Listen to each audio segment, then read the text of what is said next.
Good evening, everyone, and welcome to the TV6 Digital Desk live stream.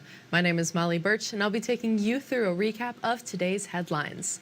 This stream runs every night starting at 8/7 Central Time from Sunday to Thursday. Feel free to comment and ask any questions you have in the chat as you feel like it, and I'll do my best to answer your questions as we go and after the stream as well. With all of that business out of the way, let's take a look at our first story for tonight. A Negaunee man accused of assaulting an officer was in Marquette County District Court this morning for his preliminary hearing. Ray Johnson is charged with 3 felonies for assaulting an officer and a misdemeanor drunken disorderly charge. The 2 officers were attacked inside the Marquette County Jail's booking room after a Marquette City police officer brought him to jail. Prosecution brought the arresting officer and the corrections officers to the stand as witnesses to determine probable cause. District Court Judge Roger Kangas says there is probable cause. The case now goes to circuit court. An assistant prosecutor says more discussions with the defense will take place in the coming weeks. Likely the next things that are going to happen is we're going to have a series of meetings with the judge and talk about negotiations, settlements, those sort of things, or are we indeed going to trial? And a missing tortoise from Manistee was found this morning. 16-year-old Yoda is now under close medical watch. Yoda's owner, Sarah Jean Adolphus, says the sulcata tortoise is being monitored for an upper respiratory infection and possible organ failure. She says Yoda was found in an open field by the driveway of a man who lives half a mile down the road from her. Social media rumors spread today saying the search for Yoda was a scam, but the Michigan State Police Manistee outpost confirmed to TV6 the scam accusations were false. 403 high school students gathered at the Northern Center to practice their Spanish today. Northern Michigan University held its 31st annual Spanish Day. The NMU Spanish department turned the grand ballroom into Espanolandia, where there were booths for the Spanish country's post office, museum, and lemonade shop. One Spanish professor says there were also musical performances by students sung entirely in Spanish. I think it's nice for them to see that Spanish exists outside of their classroom.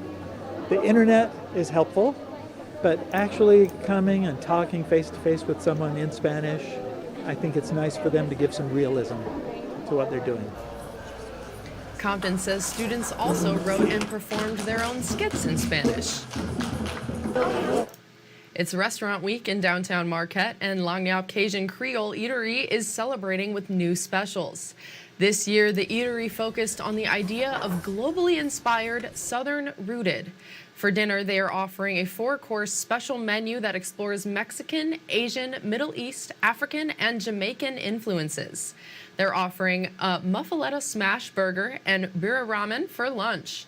In addition to the food specials, it's offering a Restaurant Week craft cocktail special.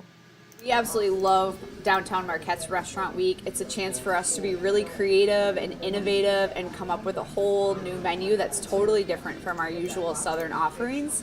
So it's a great time to come and experience new flavors at Lagniappe.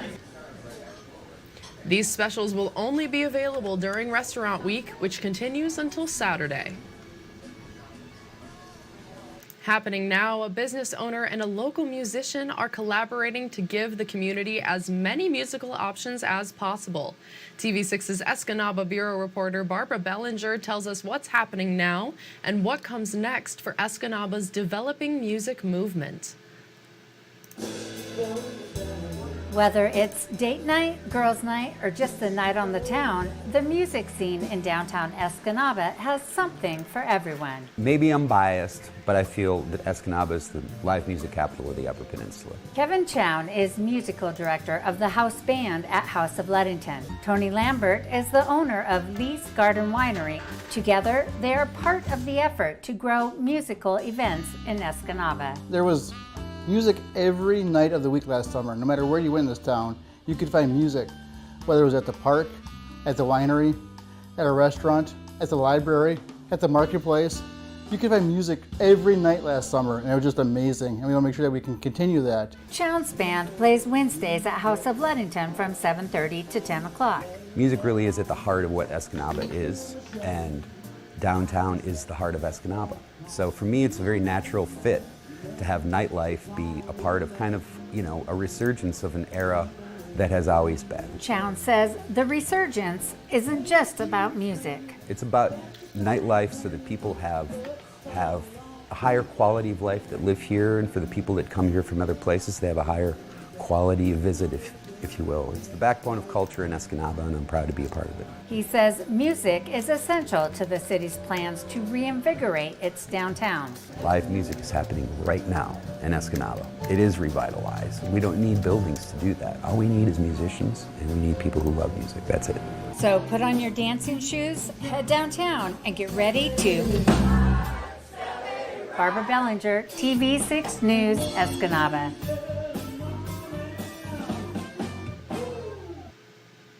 Thank you, Barbara. Officers at the Escanaba Public Safety Department will not be enforcing winter parking regulations unless it snows. Escanaba's winter parking ordinance runs from December 1st through April 1st. The regulations say you can only park on the west side of streets and the north side of avenues during certain times. Due to this winter's unseasonably warm temperatures, public safety has conditionally lifted the parking restrictions early. If we do get snowfall, it would be enforceable.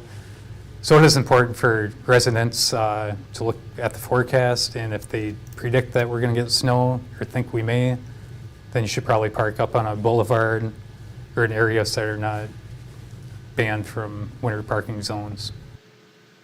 The forecast shows a possibility for some snow this weekend. And a UP cookie bakery celebrated Pie Day today. Doozers hosted a pop-up shop inside Dead River Coffee Roasters in Marquette. It featured pie-themed cookies like apple pie cookies, and sugar cookies shaped like the pie symbol. Doozers said the event was a fun way to promote the mathematical holiday. Besides getting access to Doozers when our storefront is in Ishpeming, I'd like to promote science and math as much as possible, and since we make cookies, this is probably the best way we can do it. The shop was open until 3:14 in the afternoon.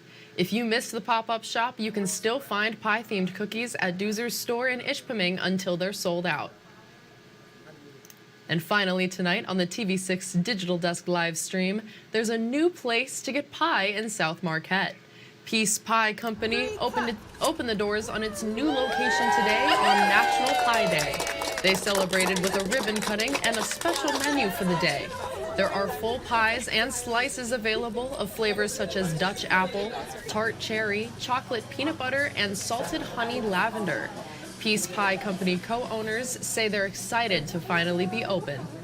I'm pretty emotional today, but it's super exciting. We're finally opening the pie shop. It's been a long time coming, and people are so excited, and people showed up, and we're happy. Yeah. They will add new menu items including savory pies, homemade soups, and breakfast items. The new location is 1501 Division Street in South Marquette. And that's all the stories we have for you tonight. Be sure to tune in on Sunday night, where I'll be here in the same place at the same time.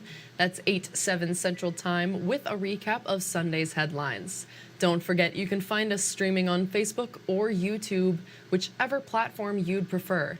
And if you have a story idea you think we should report on, feel free to contact us at any time. These are a few easy ways to get a hold of both myself and others in the newsroom. And again, you can contact us at any time. We would love to hear from you and what's happening in your community. Thank you all again for joining me live at the TV6 Digital Desk. Have a great rest of your night and a great weekend.